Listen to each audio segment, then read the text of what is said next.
नमस्कार दोस्तों, स्वागत है आपका अपने चैनल सिविल एजुकेशन में। और आज की वीडियो आपके लिए इम्पॉर्टेंट होने वाली है। इम्पॉर्टेंट इसलिए दोस्तों कि जब भी आप कभी कंपनी स्विच करते हैं या फिर जब जॉब को चेंज करने की कोशिश करते हैं, कहीं इंटरव्यू होता है, तो आपके मन में बहुत सारे सवाल होते हैं कि सिविल एजुकेशन में खासकर जो सिविल इंजीनियर्स हैं उनको कौन सी बातों को ध्यान देना चाहिए और कौन सी बातों को ध्यान नहीं देना चाहिए। या फिर आप साइट पे जब काम कर रहे हैं तो बहुत सारे आपके पास स्ट्रक्चर होते हैं, जैसे हाउसिंग का प्रोजेक्ट हो गया, रोडवेज का हो गया, या फिर कहीं टनलिंग का भी हो गया, जो टनल आजकल बन रहे हैं, टाइडल प्रोजेक्ट हो जाते हैं, या फिर आप सी शोर प्रोजेक्ट कह सकते हैं, जो कि समुद्री प्रोजेक्ट कह सकते हैं। और यहाँ पे कभी कभी इस तरह की आपके पास हैवी स्ट्रक्चर्स भी आती है, जो इतनी डीप एक्सवेशन करने के बाद आपको वो सारे एक्सवेशंस करने पड़ते हैं। अब बात आती है कि जब इन जगहों पे आप काम करते हैं तो जो आपका डेली का रूटीन है उसके तो क्वेश्चंस आप बिल्कुल लिस्ट आउट्स कर लेते हैं कि हाँ भाई ये चीज़ें हैं और ऐसे होनी है। अब यहाँ देख लीजिए कि मैंने बहुत सारे क्वेश्चंस यहाँ सेलेक्ट कर रखे हैं और ये पूछा गया है दोस्तों। ऐसा नहीं है कि ये मैंने अपने मन से बैठाए हैं, ये पूछे गए क्वेश्चंस मैं आपको दे रहा हूँ जो कि इंपॉर्टेंट्स हैं। और आप कहीं भी जाएंगे तो हो सकता है इनसे कुछ क्वेश्चंस मिल जाएं जिससे कि आपको फ़ायदा हो। और बड़ी कंपनी में जब आप इंटरव्यू देंगे तो इसमें सेफ्टी से रिलेटेड, क्वालिटी से रिलेटेड और साइट एग्जीक्यूशन प्रोसेस से रिलेटेड सारे क्वेश्चंस कंपाइल किए गए हैं। तो बिल्कुल इन सारी चीज़ों को ध्यान रखिएगा और यदि आप नोट डाउन भी करते चलेंगे तो आपको बहुत ज़्यादा फायदा होगा। तो देर ना करते हुए रफली मैं एक आपको परिचय दे देता हूँ कि क्वेश्चन 1 से क्या था।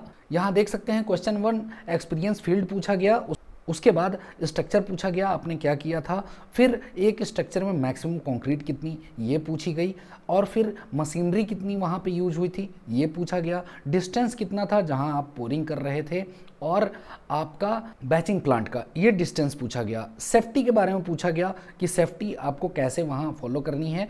फिर कन्फाइंड स्पेस के बारे में पूछा गया कि यदि आप कभी कभी काम करते हैं कन्फाइंड स्पेस क्या है। फिर वहाँ पूछा गया कि प्रिकॉशंस क्या लेने हैं जब आप कन्फाइंड स्पेस में काम कर रहे हैं, रिस्क एनालिसिस क्या क्या है, हाइट वर्क के समय आपको क्या सेफ्टी यूज करनी है, फिर वर्क परमिट क्या है, वर्क परमिट कैसे देते हैं, 5 मीटर के एबव यदि आप काम कर रहे हैं तो आपको कौन सा सेफ्टी बेल्ट यूज करना है। प्रोडक्टिविटी के बारे में पूछा गया कि प्रोडक्टिविटी क्या है। प्रोडक्टिविटी में एक सवाल और था, 15 मीटर बाई 40 मीटर का यदि कोई स्लैब है तो उसमें कितने वर्कर चाहिए होंगे आपको कि केवल शटरिंग कर सकें स्लैब का, मीन्स उसमें स्टेजिंग जो है वो इंक्लूडेड है।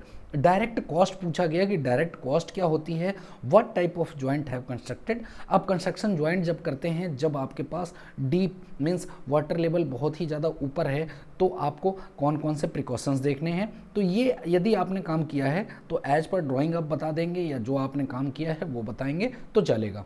फिर देखिए कि what type of joint have constructed for expansion joint. Expansion joint के लिए आपके यहाँ क्या प्रिकॉशंस लिए गए थे या कैसे उनको किया गया था। व्हाट इज M30, ये नॉर्मल सा क्वेश्चन है दोस्तों, सबको पता है। फिर वेस्टेज वैल्यू पूछी गई कंक्रीट इंग्रेडिएंट्स के, फिर कैसे कंक्रीट आप ग्रेड को साइड पे चेक कर सकते हैं कि सेम कंक्रीट ग्रेड आ रही है कि नहीं आ रही है। What is slope of excavation if Sandy and soft soil, यदि आपके पास है तो आपको कैसे स्लोप लेना है एक्सवेशन का। अब देखिए क्या प्रोसेस है, आप यदि डीप एक्सवेशन कर रहे हैं और वाटर लेवल काफ़ी ऊंचा है तो। अब आता है कि पीसीसी कैसे यूज किया गया था, ये नॉर्मली साइट के एक्सपीरियंस्ड के क्वेश्चन है दोस्तों। तो आप फ्रेशर्स को तो ये नहीं पूछा जाएगा कभी, but tell me about members in slab X के फोल्डिंग। स्लैब एक्स के फोल्डिंग में क्या क्या मेंबर होते हैं ये पूछा गया। बिना एक्सवेशन किए आप कैसे पता कर सकते हैं कि कौन सी सॉइल है और क्या स्लोप रखना है या कैसे एक्सवेशन करना है। फिर देखिए उसके आगे का जो क्वेश्चन है कि ग्रेड ऑफ कंक्रीट आप बैचिंग प्लांट रिपोर्ट से कैसे आप आइडेंटिफाई करेंगे कि बैचिंग प्लांट रिपोर्ट में सही वो ग्रेड है नहीं है। रेशियो क्या है आपके पास स्किल और हेल्पर का, यदि आप शटरिंग वर्क कर रहे हैं या फिर कोई वर्क कर रहे हैं तो। फिर जो है how many shuttering can do one carpenter, एक कारपेंटर आपका कितना शटरिंग कर सकता है एक दिन में, ये सारी चीज़ें पूछी गई। फिर what is method of sampling of concrete cube, concrete cube का सैम्पलिंग मेथड क्या है, IS कोड के हिसाब से बताया गया है दोस्तों। अब यहाँ देखिए what is green tag and red tag, ये तो जो एक्सपीरियंस पर्सन है वही बता सकते हैं, वरना आपको ये किताब में नहीं मिलेगा। अब देखिए what is authorise person to check इसके फोल्डिंग।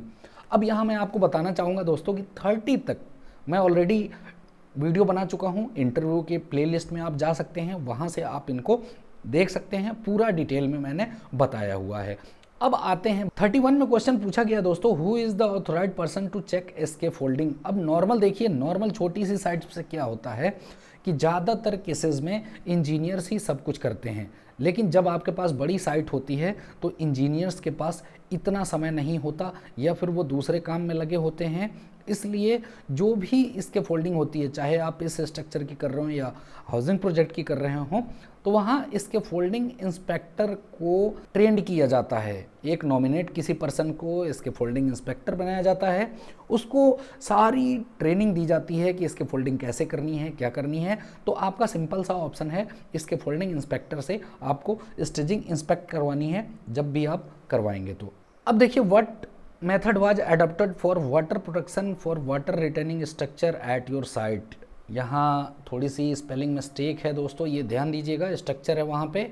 अब यहाँ देख लीजिए कि यदि इस तरह के स्ट्रक्चर हों आपके पास, तो वाटर रिटेनिंग के लिए जो यहाँ यूज किया गया था दोस्तों, इस वॉल में देखिए थोड़ा सा कंक्रीट से बिल्कुल अलग कलर है, मीन्स ग्रेइश है, सीमेंटेड कलर, और जबकि अंदर की जो वॉल है ये आपको वाइट टाइप की दिख रही है, चाहे अंदर का इसमें आप देख लें। अब यहाँ हुआ क्या है दोस्तों कि बाहर जितना भी पोर्शन है, मीन्स आउटर साइड में सीमेंटीशियस कोटिंग लगाई गई थी, ये वाटर प्रूफिंग के लिए, या फिर आपके पास कहीं वाटर प्रूफिंग पेंट हो सकता है, कंपाउंड हो सकता है, वहाँ पे सीमेंटीशियस कोटिंग थी, तो मैंने यही बताया। और जो आपको वहाँ पे रेशियो उसमें यूज किए जाने हैं केमिकल के और सीमेंट के, ये सारी चीज़ें आपको वहाँ याद रखनी होंगी। अब देखिए, how many types of batching plant as per their capacity. अब कैपेसिटी के हिसाब से बैचिंग प्लांट क्या है, बैचिंग प्लांट क्या है, ऑलरेडी मैं वीडियो बना चुका हूँ टूल्स के लिए, आप पुराने प्लेलिस्ट में जाके देख सकते हैं। यहाँ एक क्वेश्चन पूछा गया दोस्तों, how many types of batching plant as per their capacity. तो ये आपको ध्यान रखना है कि कैपेसिटी में CP बोलते हैं, CP 30 हो गया, CP 60 हो गया, CP 90 हो गया। अभी जो यहाँ पे आप कहेंगे कि CP 30, 60 और 90 क्या है, तो यहाँ पे देखिए दोस्तों, जो 90 है वो 90 MQ पर आवर की कैपेसिटी है उसकी, मतलब वो 90 MQ कंक्रीट प्रोडक्ट कर सकता है, CP 60 60 MQ कर सकता है, CP 30 30 MQ कर सकता है। तो ये चीज़ें ध्यान दीजिएगा, ज़्यादातर CP 30 और 60 आपको मिलेंगे, CP 90 बहुत ही बड़े बड़े प्रोजेक्ट में आपको मिलेंगे, जो कि जहाँ बड़ी कंक्रीट या फिर प्रोजेक्ट बहुत लंबा हो और कंक्रीट बड़े हों, या स्ट्रक्चर आप कह सकते हैं बहुत बड़े साइज के हों। तो ये बैचिंग प्लांट की कैपेसिटी थी दोस्तों। अब यहाँ देख सकते हैं एक और क्वेश्चन बिल्कुल प्रैक्टिकल पूछा गया था कि यदि 500 बाई 500 का कॉलम है तो आपको शटरिंग बोर्ड जो है उनका साइज़ क्या लेना होगा।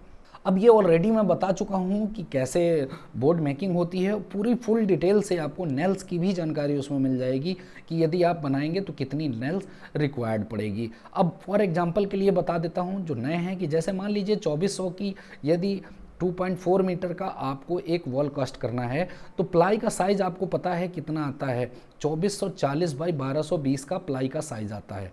मीन्स आपको लेंथ में तो कुछ कट नहीं करना है, लेकिन यदि 500 का कॉलम है आपके पास तो आपको क्या करना होगा, प्लाई को कट करना होगा। और कट करके जब आप बनाएंगे तो 500 में ध्यान दीजिएगा, यहाँ पे 500 बाई 500 के 4 साइड होंगे, जिनमें 2 साइड आपको फिक्स बनाना होगा। मीन्स 500 mm का 2 साइज बोर्ड आपको बनाने होंगे, और बाकी जो 2 होंगे वो आपको 500 + 2 इंटू प्लाई की थिकनेस जो भी होगी, मैं यहाँ T लिख देता हूँ। यदि आप 12 mm की प्लाई यूज कर रहे हैं तो यहाँ 12 पुट करेंगे तो वैल्यू कितनी आएगी, 524 mm के 2 साइड बोर्ड तैयार होंगे, तब जाके आपका 500 बाई 500 कॉलम का फर्मा तैयार होगा। तो ये चीज़ें ध्यान रखिएगा, ये बिल्कुल प्रैक्टिकल है, जो कि आप कैलकुलेट करेंगे तभी ये आ पाएगा। फिर देखिए यहाँ पे एक जो सेकंड लास्ट क्वेश्चन है कि how many repetition should done of 1 ply, मतलब एक प्लाई का रिपीटेशन कितना हो सकता है। अब देखिए दोस्तों, इसमें बहुत सारी भ्रांतियां हैं। ये यहाँ देखिए, नॉर्मली मैं आपको बताऊं कि जितना एक छोटा सा थंब रूल चलता है, जितनी थिकनेस प्लाई की है आप एटलीस्ट उतना यूज कर सकते हैं। अब जैसे मान लीजिए 12 mm की प्लाई है, तो 12 mm की प्लाई 12 बार तो यहाँ थंब रूल चलता है, लेकिन जब आपका कंक्रीट स्ट्रक्चर या फिर जो भी स्ट्रक्चर है बहुत ही क्वालिटी या प्रीसियस है, तो आपको यहाँ पे देखना है कि 12 mm प्लाई को आप 7 से 8 बार रिपीट कर सकते हैं। उससे ज़्यादा आप करेंगे तो क्या होगा कि प्लाई थोड़ी सी डैमेज होगी और फिर आपके स्ट्रक्चर में खराबी आएगी या फिर बाहर का जो फिनिशिंग है वो सही नहीं आएगा। तो ये चीज़ें ध्यान दीजिएगा दोस्तों। और लास्ट जो क्वेश्चन है कि what will deduction for dia of 25 dia reinforcement in 90 degree bend, यानी 90 डिग्री बेंड में आपका 25 mm डाया का यदि कोई रेनफोर्समेंट है तो कितना डिडक्शन होगा यदि आप 190 करेंगे। तो ऑलरेडी मैं ये BBS का वीडियो बना चुका हूँ, फुल डिटेल से बना चुका हूँ।